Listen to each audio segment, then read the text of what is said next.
Aujourd'hui, la Guinée est dans sa dynamique de transformation socio-économique. Cela nécessite un certain nombre d'exigences, parmi lesquelles c'est la consolidation des infrastructures numériques. Il y en a déjà qui existent.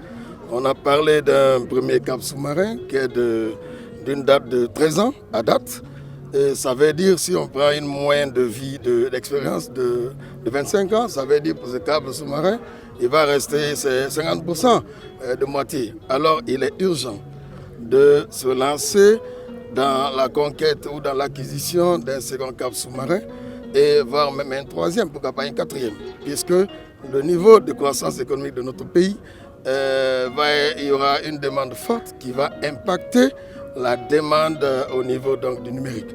Et donc c'est une exigence majeure pour que la Guinée se dote d'infrastructures numériques dans la globalité et de façon particulière de câbles sous-marins où les 98% de notre connectivité passe. Et donc c'est une urgence d'État qu'il faut mettre en place cette plateforme de communication, de connectivité avec le monde, avec les pays étrangers. Et j'ai cité des cas d'école. La Côte d'Ivoire, ils sont à 5, le Sénégal à 4, le Kenya aussi est pratiquement à 7. Dans la Guinée, on a 1. Il y a urgence d'aller rattraper ce retard. Le PM l'a dit et nous devons travailler pour que cela soit une réalité.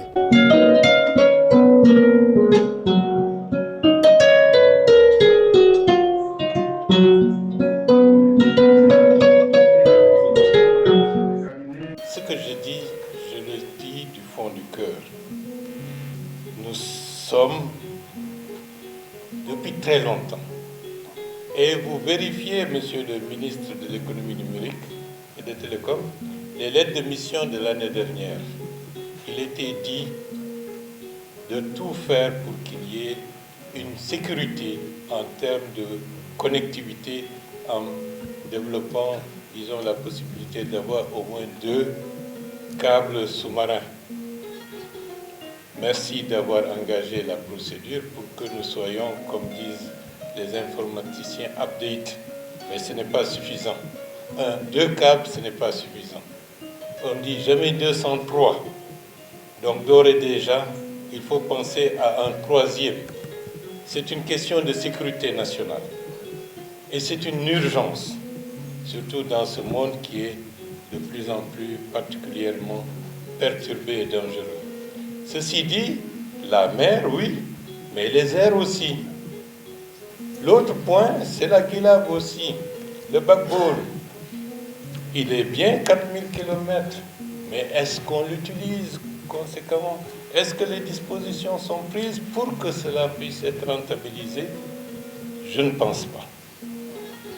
D'où la nécessité, monsieur le ministre, de tout mettre en œuvre pour que tous les secteurs de l'administration guinéenne, y compris le secteur privé, commencent les études techniques pour l'utilisation optimale des 4000 km que nous avons déjà envisagé, disons, le déploiement de la fibre optique de manière beaucoup plus large.